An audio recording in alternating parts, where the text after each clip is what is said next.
April 16th, 1994. My name's Barry Rosenberg. I'm in the Upper Sunday Creek drainage. This is Road 315.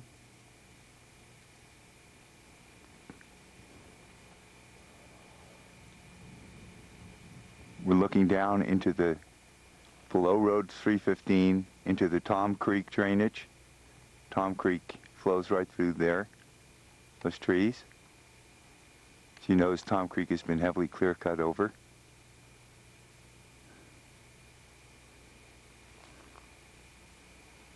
This is to give you the impression of how much of this Tom Creek drainage and Avon Creek drainage has been cut already. I believe Avon Creek is right there where there's a heavy component of trees, probably in the riparian zone. It's clear cut alongside of it.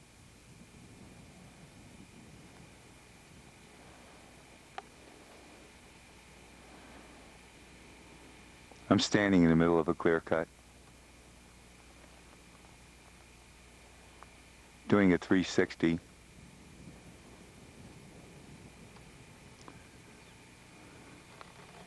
Coming back again, I want to show you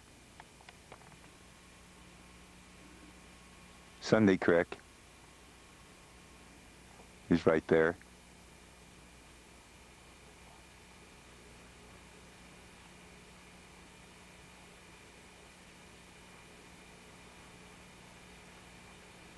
The creek goes right through there. There it is. That's Sunday Creek. Notice there's no riparian cover on Sunday Creek in this portion, Upper Sunday Creek.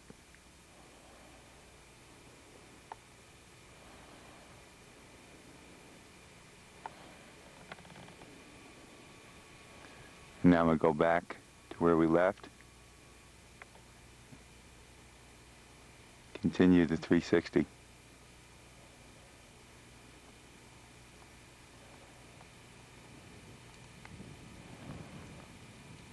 The regeneration in this area is mostly to lodgepole pine.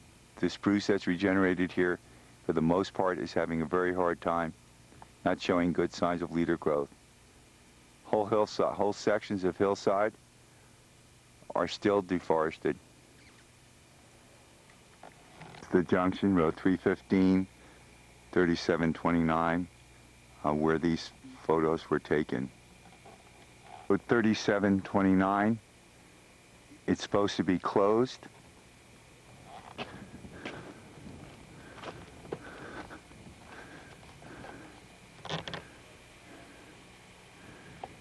It's supposed to be closed from October 15th through June 30th. It's open. 729A, that road is also open. There's a gate there, and that road should be closed. This is an example of, this is in Tom Creek. It's a spring, and it's an example of upwelling of carbon, or giving off carbon dioxide. It appears to be hot springs with cool water, but it's warmer than the snowmelt water surrounding. With lots of carbon dioxide bubbling up, lots of cattle damage. Evidence looks like this possibly wasn't here before a skid road intercepted it and caused it to happen. Down below, there's slash, skidding all the way down through the creek. So either the creek was not there at the time and has surfaced since the logging or because of the logging, or they used the creek as a skid road. Here in Tom Creek, that isn't mentioned in the EA, it's mentioned down in White's Meadows, but there's trampled banks, as you can see here in front, a lot of silt movement, and a lot of cattle congregating along this creek.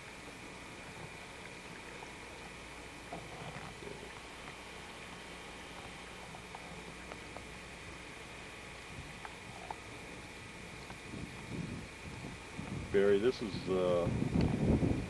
an example of bringing the water to the surface with clear cutting, where you have a lot of flow just below the surface in the timber before harvest begins, and using ground-based equipment on these slopes. An example of surface water in a clear cut where it didn't have water before. The surface water can't infiltrate because of the compaction of ground-based equipment. There's hardly any regrowth. It's very, very spotty reproduction. This is right above Road 315 along Tom Creek.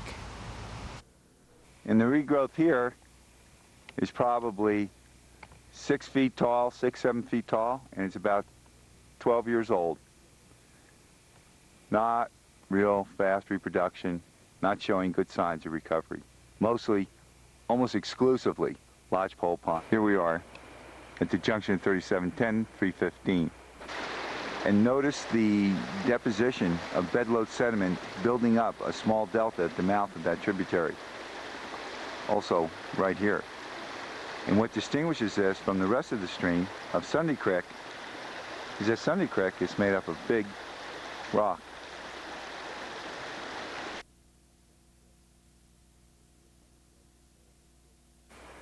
We see we have a ditch coming down this road,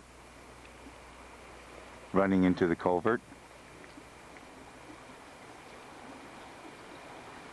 And the ditch on the 315 road goes a long ways up the road, running into the culvert. Coming down across the road to that culvert, and here's where it comes out.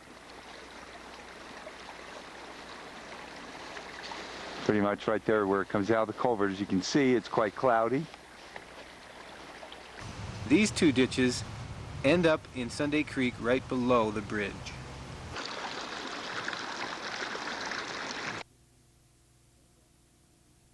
Hot burn, no large organic debris to speak of left on the ground. Very few seed trees, and what is left of seed trees have been burned up. The burn goes down to mineral soil.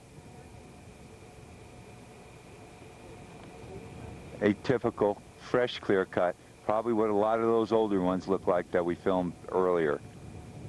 They also cut right across the draw there, not leaving any protection on the steep draw banks that goes up. Is right above Road 3710A.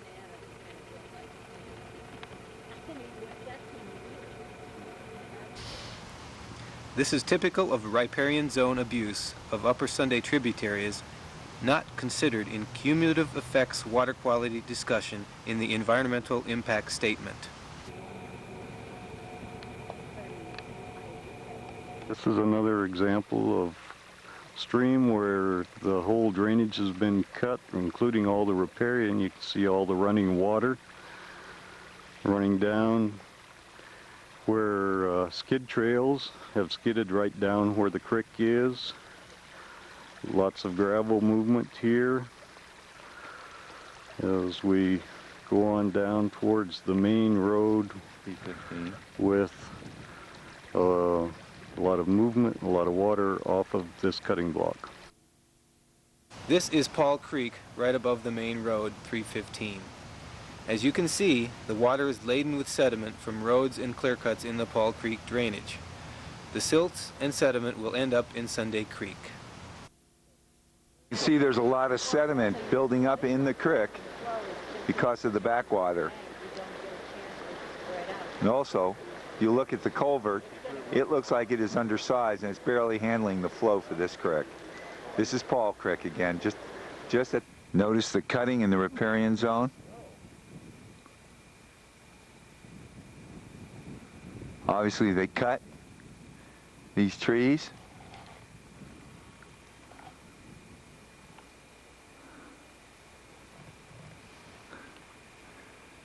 And skid them up across the creek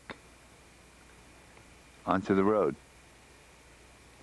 This is also in the Paul Creek drainage, just below the mass failure. We can see that there has been extensive logging in this area of the riparian zone. As a result of this logging, there will be significant impacts to downstream. This is an example of a mass failure.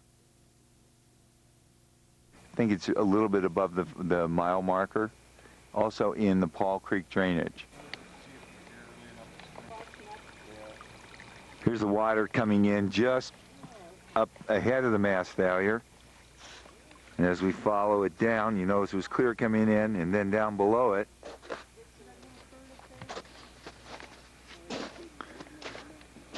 the water is just mud. This is one mass failure. We get down to mile marker 1, and we're approaching another mass failure above the road.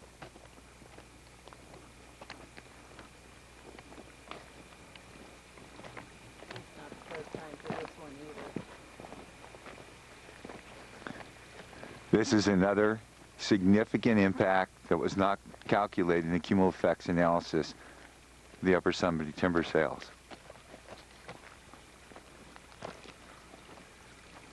This ditch is not going to stabilize. Look at the mud in that little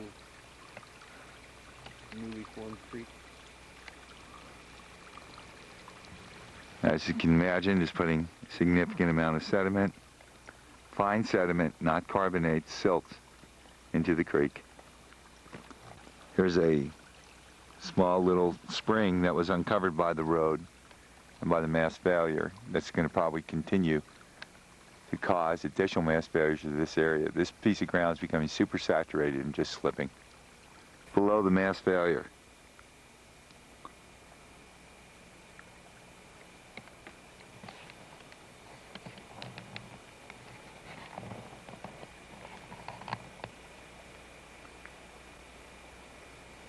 Obviously, the Forest Service knows about this, and when the dirt comes across the road, they just bulldoze it over the side of the bank, and eventually it's a good opportunity for it to leach down into this tributary of Paul Creek below the road. So you can see the water in the ditch, very murky, cloudy, flowing down along the road. The water from this road ditch is going right into this culvert. And as we go across the road,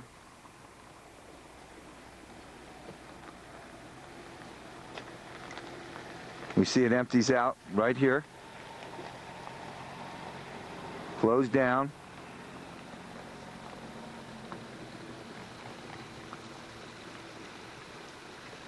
across the area. You can see it's quite turbid, a lot of silt and sediment into that water, and eventually makes its way into the stream. See how the pools are filling in? Some of it's carbonate, but a good share of it's fine sediment that isn't carbonate. Jeff will show you what it's made of. Notice behind the log how the pool's filling in instead of scouring out. Right. The banks are all fines that are eroding banks. They're not stable, they're fines. You don't see any rock content in the banks. You have these bars that are developed like... Wait a minute, I'm looking at the banks now, Al. No rock content in the banks, so therefore... They're unstable, there's They're lateral unstable. migration of the stream. Alrighty. The pools are filling in. Okay, With fine sediment. and here's an example along the edge of the stream of some fine sediment. And Jeff is going to show me what it looks like. And you can see it's very much silty and not necessarily calcium carbonate. The calcium carbonate's laying on top of it out further in the current, the lighter colored material. Right. Here closer to the bank we see the deposition more of silt. Then the farther out we can see the calcium carbonate coating the tops of that. We go downstream. We can see the dunes or the barbs in the bottom of the stream that are characteristic of a lot of silt movement along the bottom. And we can see some more pool filling and some lateral migration of the channel. Is the width-depth ratio healthy here, Al, or not? No, it's pretty high here actually. The stream's pretty wide down here. Particularly at low water, it'll be wide and shallow.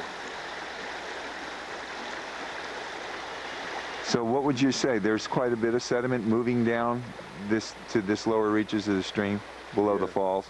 Yes, I'd say there's lots of fine sediment moving in here that the cobbles and normal bottom material has been covered up with fine sediments. The stream is a grading. These logs right here are sediment traps, are filled up.